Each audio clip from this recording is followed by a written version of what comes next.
What's going on, guys? It's Chris running here, and it looks like there's about to be a hurricane rod knock, and it's perfect because, oh my god, it's pouring! It's absolutely pouring. I literally just started this video and it's already pouring rain, and literally Alex was just about to detail the GTR, and yeah, we pulled out the pressure washer. It just started raining, but it's okay because it's only helping him wet down the car.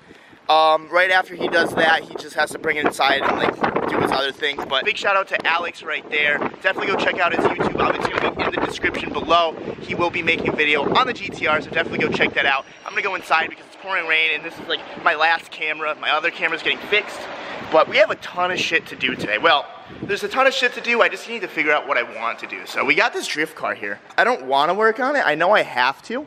I have to get this done. I have to put like the bell housing back on. I gotta put the transmission back in and actually get this thing running. Currently what I wanna do right now is, I haven't showed you the Evo in a couple days now, and they've made some progress. They like mounted the bumper. I don't know if the bumper's still mounted. If you follow me on Instagram, you'd already have saw that. But we're gonna go take a walk over to the paint shop. I'm gonna tell them the paint color. I thought a lot about the color, and I think this is going to be the right choice considering it's a rare car, so follow me to the paint shop. Currently staring at the Evo right now, and this bad bitch is almost ready for paint. So I think the next step right now is they're gonna send it out to primer. They gotta primer a few panels, but what they did so far was they completely stripped the roof because there was some rust on the roof. So what they did was they completely stripped it to bare metal. This is like a rust preventative, so pretty much what it does is if there's any other rust or stuff, it will just immediately neutralize it, and we would never have to worry about that again. Like I said, they did some body work. There was a couple things in dents, so they smoothed the whole car out. And I mean, now it's just ready for me to pick a color. It's gonna go out to primer, and this girl will be ready by the time I get back from Connecticut. I cannot wait. Look at her.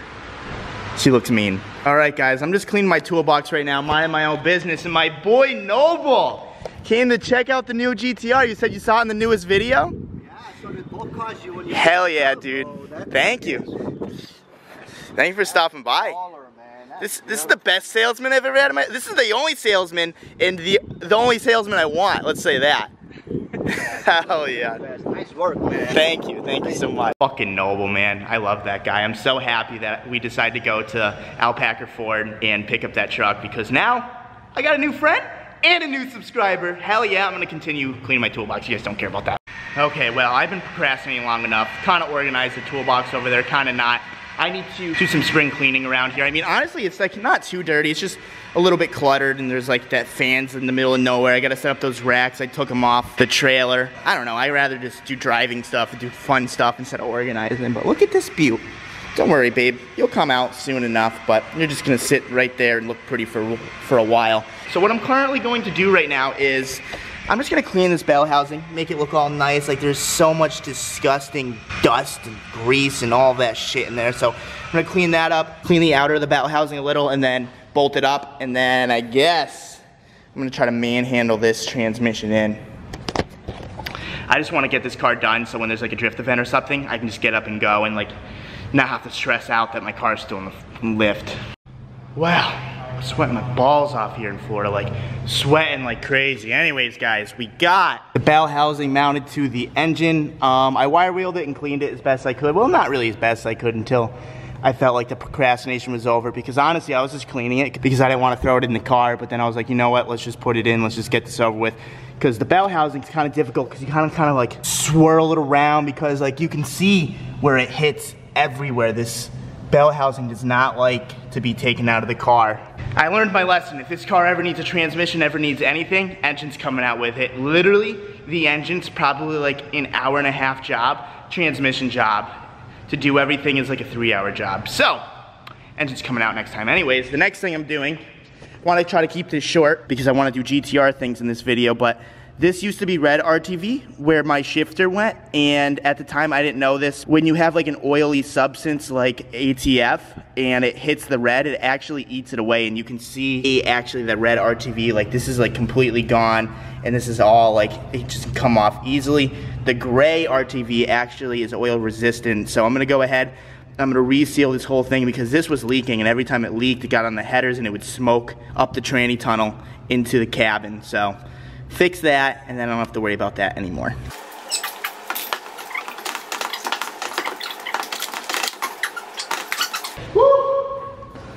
That wasn't too bad. No. Okay, well the last clip that you guys just saw was the transmission going back into the drift car.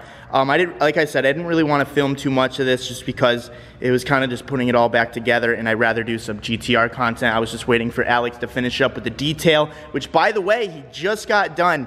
And let me tell you, this dude killed it. Alex, where you at, dude? So Alex, he's the man. Go down in the bio below. Go follow his YouTube channel. You making a video on it? Oh, yeah. So go check out that video. When's it gonna be up? Hopefully tonight before you upload. Okay, hopefully. You gotta get on that then. Now that Alex cleaned the engine bay, the outside, and the interior, we have a little gift for the little GTR for the interior. So we'll do that in a second. I'm just gonna show you what we did on the bottom. This car's not done yet. I just been kind of taking my time so this beast doesn't stress me out, but we're going up.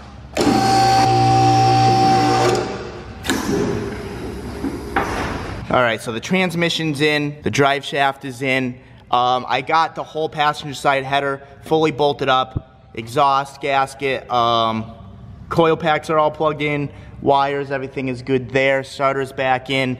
This is a nightmare. I didn't want to do this right now. Obviously, I still have to do the exhaust, but I mean, other than the exhaust, bolting this header up and connecting the clutch line, this thing is ready to roll again. Like I said, I was just waiting for Alex to finish so we can go to HP, and now, do I have Thanks for telling me, man. You're a great friend. You actually are a great friend. You just detailed my car, but we are going to HP right now to see what my car makes stock. Well, kind of stock. The title's kind of lying because it has like pod filters and it's got like this Blitz ECU, but anyways, it's stock to us. This is how it came. It's stock. Let's hit it. Before I forget, we have a special goodie in the trunk. Hold up. Woo! Let's get this. Okay. Inside this box, we have new logo because old logo is very expensive and I couldn't find any. Nismo floor mats. So I'm gonna go ahead, I'm gonna open these. Currently these have like the stock GTR ones right here. I mean, they're cool. I mean, they're cool to keep, but I'd much rather have those. I like the darker black rather than this like furry light gray. So I think those will be cool. I'm gonna throw those in, see what they look like. Here's our piece of paper letting us know they are real. Real new logo Nismo. Check it out. I was gonna do the finishing touches. Oh, Jesus, I'm an asshole. On video, you guys ready for this? Get my fat ass arm out of the way. Here we go, new logo. Hell yes. These suckers were 300 bucks, but it was totally worth it. Ordered something else for the interior. It should be here tomorrow. Hopefully it is because I'm going to Connecticut tomorrow night and I would like to install that before I leave, but if anyone's got GTR door panels, definitely let me know down in the comments below with your Instagram and I will DM you ASAP because this is absolutely disgusting. I need 2 door panels, so please, please get back to me. Now we are off. Effing door handle. New key coming soon.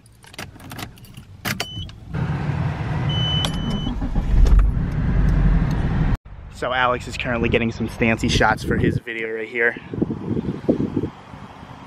Dang, she's such a beaut. Man, look at her. Alex did a killer job with the detailing. I'm stoked on that. Jack just got to the shop. He is taking his cars off the dyno, and then after that, we just need to fix one thing. I'll explain it in a second, and then dyno run, baby.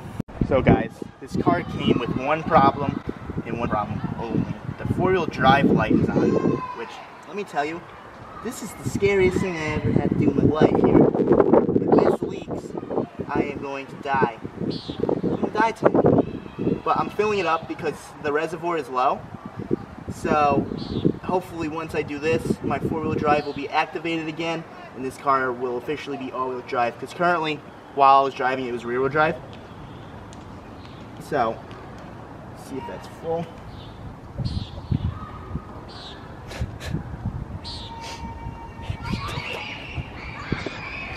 Well guys, I got some good news and I got some bad news. Good news is that ATF didn't leak in the trunk. Bad news is it didn't fix it. So Roberto actually is fixing the problem now. You want to explain it a little? You gotta talk loud though. Okay, so... Yeah, there you go, dude. Okay, dude. The way the Tesla system works is it uses the throttle position sensor along with a couple other things, which is that little guy right there, to see how much romp you're giving it. It's like a romp sensor. Okay. Right? So it knows, hey, if this fucker is really laying on this pedal, I need to turn the front wheels on. So there's like a very specific voltage that these sensors are supposed to be at. At idle, we're supposed to see about 0.44 to 0.46. We're seeing a 0.15. Right, so that's immediately tripping the light. Yeah. It's just, the Tesla system's like, something's wrong, I need to throw a check engine light. So we're gonna take care of this so we don't have that code anymore, and then we're gonna keep going down the diagnostic list until we get everything. So pretty much to fix that, we just have to loosen these 2 bolts right there. And adjust it. You'll see, if I tap on this, you'll see the voltage change. Oh shit, dude, that's sick. So we're just gonna tap on it until it's about 4.5, 4.6. And then, dang, that was easy, huh?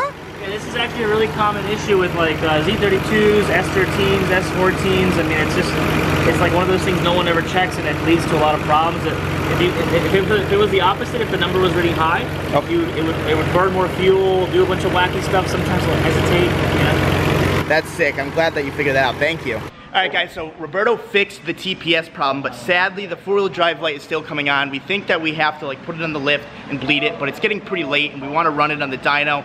It's not going to affect anything, it's not going to hurt anything, it's not going to cause any problems. So what the point of this is, we're just trying to get a base run right now, because in Japan they run 91 without ethanol, and we have 93 with ethanol here. And why does that matter? What? Oh, they have 93. I thought they had 91. It's RON 98. So can you explain why it matters going from non-ethanol to ethanol? So ethanol has less BTUs in it, to be scientifically accurate. So basically it requires more volume. Our fuel has ethanol in it, so if you don't increase the volume of your fuel system, it effectively runs leaner. So your car right now on US fuel is going to run leaner. We think. Well, no, it will. Oh. It will run leaner than the fuel in Japan. But the question is yeah. how lean. Is it safe or is it not safe? If it's lean or like too lean, if it's, you know, we throw a Haltech in it. Then it's not safe. Oh, yeah. Set up the And the Haltech, yeah, do it. So we're gonna set up a sniffer, which pretty much is a wideband. This is a good science experiment. It is a good science experiment, because if any of you are gonna buy a GTR, so you're gonna run into the same problem as me. And if this is actually a real problem, then obviously you should get a Haltech immediately. You should get it tuned for the fuel that is in the US. So we're gonna try it right now. Hopefully it's drivable. All right, Jack, so before we run it, the famous question, do you already know it? What's it gonna make? What's it gonna make? 255. 255? This is a GTR. It's on stock boost, yeah. 255? I was hoping for like 280. If they pull the pill out, 280. 280? You're on some, you've been watching too much Doug DeMuro or something. Well, guys, he's guessing 255. I'm gonna go with a solid 260. I'm going with 260. What about you? 248 with pill, 278 no pill. I don't know what the pill is, but Marcus has watched some anime being weird. It's a restrictor pill. Oh. So it's like a governor. Kinda. Okay. Pop the hood, I'm gonna feel around for this pill. Oh boy. So where's this pill that you're talking about? You see that little yellow line right there? Yeah. If you squeeze it and it's just a hose, there's no pill. Boost is up. If you squeeze it and you feel like a little marble in there. So is it like a little check valve in a way? It's a restrictor. Yeah, okay. Yeah. And if you remember. Yeah. Oh, alright. Yeah. I'm squeezing it. No, it's in there. It's in there? Yeah, it's in there. Alright, so we should see the lower number then. Dang. Okay. Well, The good news is you can cut that out and the boost will go up. that's sick. Hell yeah. Little mods, hell yeah.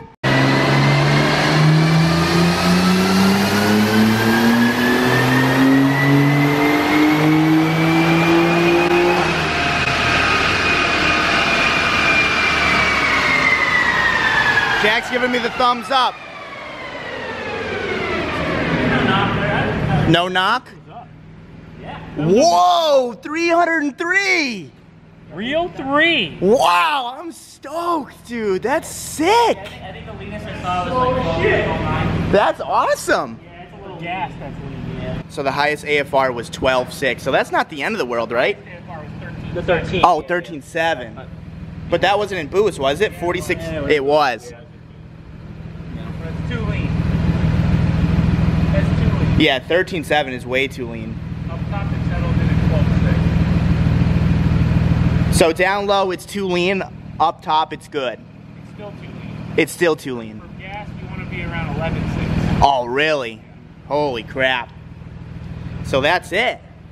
So there you go. There's the science behind it. So we need a haul tech. Yes. 100% need a haul tech. Well, It's not gonna blow up tomorrow. No, it's not gonna blow up tomorrow, but I'd rather throw in the haul tech and don't do that on the street. yeah, don't do that on the street. Don't try this at home. So what's all this soot? Can someone please? It's possible that there's interaction from the knock sensor that's causing it to retard timing and do some things that could be causing a very fuel-rich propulsion to be occurring. But I'm not going to say that that's what's happening. Yeah. This does have a cat also. Yeah. So there's some other This stuff. cat's probably seen heat for the first time in 15 years or something. Who knows? Okay, well, anyways guys, we're not gonna be driving this car until we put the haul tech in. I mean, hopefully we can just put the haul tech in tomorrow before I go to Connecticut, who knows, but we'll figure it out. I think I'm gonna end the video here. If you guys like this video, give it a thumbs up. Wanna what? You figured what The out? last registration year according to this was 2009. 2009. Car's just been hanging out, dude. Just been chilling. Chilling. So that oil was Spills off and gross. stuff. Yeah, that's why we do the maintenance when we get here, you know? Yeah. I think, I mean, we've had a couple cars with like big exhaust. Actually, Dusty, the first night that Dusty was ever driven hard, it poofed out a little bit of smoke. It poofed. Cleared out over time. Well, Then this cleaned it is Dusty's little sister. Oh, I didn't talk about this. If you guys follow Jack's channel, you already know this, but this is actually a girl. We went to the hospital or wherever you test it, and it is a girl. the hospital wherever you test it. Wherever you test It's it. 2019. You don't test shit. Call it what you want. It identifies as a female car. Yeah, this is Dusty's little sister, Sandy. So everyone say hi to Sandy in the comments. Sandy is going to be faster than Dusty one day, right? Let me tell you something. That day is gonna be the last day you see Dusty. Oh boy, why, you're gonna get rid of it? I will change his name, I will change everything. The car will become 1,000 horsepower, street legal. It's gonna be a 7 transgender. second. Listen, just try, okay? All right, well, Just try. we're gonna try. If you guys like this video, give it a thumbs up. Want to subscribe for more, subscribe for more. Go down into the bio below, get your junk merch, and I will see you guys tomorrow. Peace out. Get yourself some haul techs and come to Horsepower Logic for some tunes if you just got a GTR, because obviously they're too lean.